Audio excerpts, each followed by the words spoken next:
Pessoal, bom dia! Estamos nos despedindo da área de ecologia, justamente analisando algumas questões sobre o conteúdo de poluição. Essas questões foram parte das edições anteriores do Exame Nacional do Ensino Médio, o Enem, e é importante que a gente analise cada uma delas para verificar qual o raciocínio, como esse tipo de conteúdo costuma ser cobrado nos processos seletivos. Então, vamos lá. Vamos analisar a primeira questão, que coloca justamente o seguinte: a poluição atmosférica está diretamente relacionada com o surgimento de doenças respiratórias em uma população. Irritações nas mucosas e casos de cânceres são apenas alguns dos problemas causados por esse tipo de poluição que deve ser rapidamente combatido. Analise as alternativas a seguir e marque aquela que não representa uma forma de diminuir a poluição atmosférica. Antes de nós resolvermos, essa situação de negação durante o próprio enunciado, na hora de escolher as alternativas, é algo que caiu em desuso no Enem nos últimos 3 anos. O que se observa é que é muito mais interessante para o candidato fazer uma análise que complemente o contexto do enunciado e não que contraria o enunciado, como é o caso dessa questão. Mas vamos analisar. Ele quer uma alternativa que não represente uma forma de diminuir a poluição atmosférica. Bom, monitorar áreas que correm risco de incêndio. Isso auxilia a diminuir a poluição atmosférica, uma vez que focos de incêndio podem ser rapidamente combatidos quando as áreas são monitoradas. Diminuir o uso de veículos automotores. Essa é a ideia e, na realidade, justamente um dos grandes objetivos do chamado rodízio de carros e até mesmo no investimento em outras formas de mobilidade individual. Promover o reflorestamento, isso também diminuiria a poluição atmosférica, de modo que o que acontece? Essas 3 primeiras alternativas nós já descartaríamos, como não podem aí complementar o que o enunciado nos pede. Reduzir o transporte coletivo. Reduzir o transporte coletivo seria uma medida que vai na contramão da diminuição da poluição atmosférica. Portanto, essa alternativa aqui seria a nossa resposta, uma vez que ao reduzir o transporte coletivo, isso estimularia a população a utilizar veículos individuais, o que certamente aumentaria a emissão de gases poluentes. E por fim, apenas para a conclusão, não realizar queimadas. Não realizar queimadas, logicamente, diminui a poluição atmosférica. Então, como resposta dessa questão, a alternativa D, uma vez que, justamente, reduzir o transporte coletivo é uma das formas em que a poluição acabaria aumentando. O ideal para a redução da poluição é investir em transporte coletivo de qualidade, de modo que a população vai se sentir muito mais estimulada a deixar o seu veículo individual, deixar o seu carro em casa e utilizar um transporte coletivo de qualidade. Ao analisarmos uma outra questão do Enem, o foco também é a questão de poluição atmosférica. Entretanto, mexendo agora com o aspecto da chuva ácida. Ela diz o seguinte: um dos problemas ambientais decorrentes da industrialização é a poluição atmosférica. Chaminés altas lançam ao ar, entre outros materiais, o dióxido de enxofre, SO2, que pode ser transportado por muitos quilômetros em poucos dias. Dessa forma, podem ocorrer precipitações ácidas em regiões distantes, causando vários danos ao ambiente. É a chuva ácida de fato, uma vez que nessa combinação haverá a formação aí de ácido sulfúrico, na combinação com vapor de água. Com relação aos efeitos sobre o ecossistema, pode-se afirmar que as chuvas ácidas poderiam causar diminuição do pH da água de um lago, o que acarretaria a morte de algumas espécies, rompendo a cadeia alimentar. De fato, esse é um dos problemas típicos da chuva ácida. Então, isso aqui é uma situação que está correta. Então a gente pode afirmar que esse aqui está ok, sem problemas. As chuvas ácidas poderiam provocar acidificação do solo, o que prejudicaria o crescimento de certos vegetais. Com certeza isso também acontece, uma vez que inclusive provoca, essa chuva ácida provoca a morte de bactérias e fungos simbiontes que auxiliariam na captação de nutrientes por parte das plantas. E a terceira que coloca o seguinte: as chuvas ácidas causam danos se apresentarem um valor de pH maior que o da água destilada. Bom, uma chuva ácida terá um valor de pH menor do que o da água destilada e não maior, do contrário, seria uma chuva básica. Dessas afirmativas estão corretas, portanto, apenas as alternativas 1 e 2. Portanto, a resposta da questão, a alternativa C, indicando que apenas as afirmações 1 e 2 estão corretas, uma vez que a chuva ácida possui um pH abaixo de 7.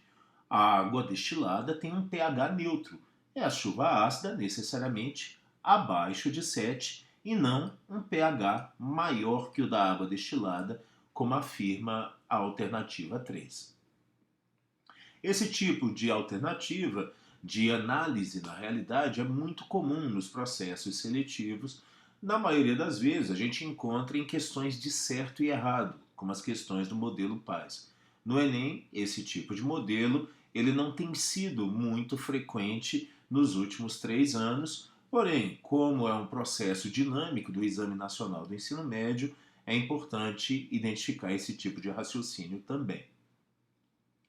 Mais uma questão sobre a Conferência de Quioto, que diz o seguinte: segundo a Conferência de Quioto, os países centrais industrializados responsáveis históricos pela poluição deveriam alcançar a meta de redução de 5,2% de emissões segundo níveis de 1990. É o que estabeleceu o documento que foi tirado dessa, foi produzido nessa conferência, o então chamado Protocolo de Quioto, hoje Tratado de Quioto, em que os signatários se comprometem a fazer essa redução da emissão de gases estufa. Ele coloca justamente o seguinte: um nó da questão é o enorme custo desse processo, demandando mudanças radicais nas indústrias para que se adaptem rapidamente aos limites de emissão estabelecidos e adotem tecnologias energéticas limpas. A comercialização internacional de créditos de sequestro ou de redução de gases causadores do efeito estufa foi a solução encontrada para reduzir o custo global do processo. Países ou empresas que conseguirem reduzir as emissões abaixo de suas metas poderão vender este crédito para outro país ou empresa que não consiga. Basicamente, o que o tratado estabeleceu foi que justamente aqueles países ou empresas que conseguem diminuir até mesmo mais do que os 5,2% das emissões, seguindo os níveis lá de 1990, eles têm direito a uma criação de créditos, de modo que uma cota de poluição, por assim dizer, um crédito de carbono, como é conhecida essa modalidade, poderia ser vendida, comercializada entre países ou entre empresas. Entretanto, tem uma afirmação aqui no enunciado que nos coloca para uma análise importante. As posições contrárias à estratégia de compensação presente no texto relacionam-se à ideia de que ela promove, olha só, posições contrárias a esta compensação. Então, se a empresa consegue reduzir, ela cria um crédito. Mas ainda assim, há posições contrárias a essa forma de compensação. E essa posição contrária, ela está relacionada justamente à ideia de que esse mecanismo dos créditos de carbono promove uma retração nos atuais níveis de consumo. Não necessariamente. Um surgimento de conflitos de caráter diplomático. Não de caráter diplomático, econômico talvez. Diminuição dos lucros na produção de energia. Ele não fala em produção de energia, ele coloca em questão de limites de emissão e não em questão de lucros. Na realidade, existe a possibilidade até mesmo de aumento desses lucros, desde que a empresa consiga vender os créditos de carbono. Então, também não seria aplicável esta nossa situação da letra C. A desigualdade na distribuição do impacto ecológico. Existe uma desigualdade, mas nessa questão não na distribuição do impacto ecológico, mas sim nas cotas de poluição. E a grande preocupação é com o decréscimo nos índices de desenvolvimento econômico. Essa seria a situação com maior preocupação a quem é contrário à política dos créditos de carbono, uma vez que países que são grandes poluidores possivelmente não conseguirão fazer essa redução e comprarão créditos de países ainda em desenvolvimento, o que frearia muitas vezes o próprio desenvolvimento de países, nações um pouco mais pobres. Então, as posições contrárias colocam justamente isso, que teria um decréscimo no índice de desenvolvimento econômico. Países não desenvolvidos demorariam ainda mais para conseguir um desenvolvimento. É uma questão polêmica e que ainda permanece em discussão, mesmo com o tratado tendo vários signatários. Mais recentemente, durante o início do governo Trump nos Estados Unidos, os Estados Unidos anunciaram que não fazem mais parte do Tratado de Quioto, retiraram a sua assinatura, algo que a China já havia feito também, e retornamos praticamente a níveis próximos da escala da estaca zero. Então, ainda há muito a refazer. O Acordo de Paris tentou minimizar um pouco essa situação também, mas infelizmente o governo Trump e também o governo chinês, ambos decidiram não se tornar signatários deste acordo para a redução de emissões.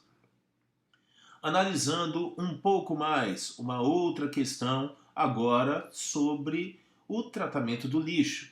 Então, nós temos uma política nacional de resíduos sólidos e uma das preocupações é com essa destinação do lixo. E ele coloca aqui o seguinte: um dos processos usados no tratamento do lixo é a incineração, que apresenta vantagens e desvantagens. Em São Paulo, por exemplo, o lixo é queimado a altas temperaturas e parte da energia liberada é transformada em energia elétrica. No entanto, a incineração provoca a emissão de poluentes na atmosfera. Esse é um ponto importante aqui na questão. Uma forma de minimizar a desvantagem da incineração destacada no texto, a desvantagem é justamente essa aqui, provocar a emissão de poluentes na natureza. O que nós podemos analisar?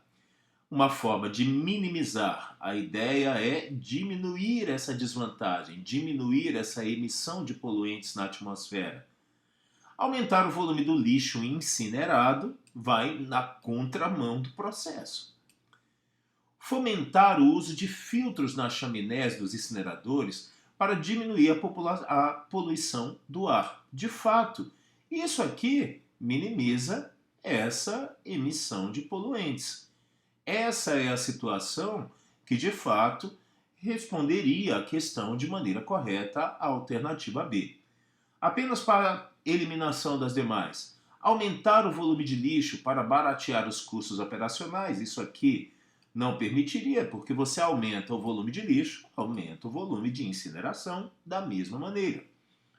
Fomentar a coleta seletiva de lixo nas cidades para aumentar o volume de lixo incinerado. Novamente, cai no erro do aumento do volume de lixo.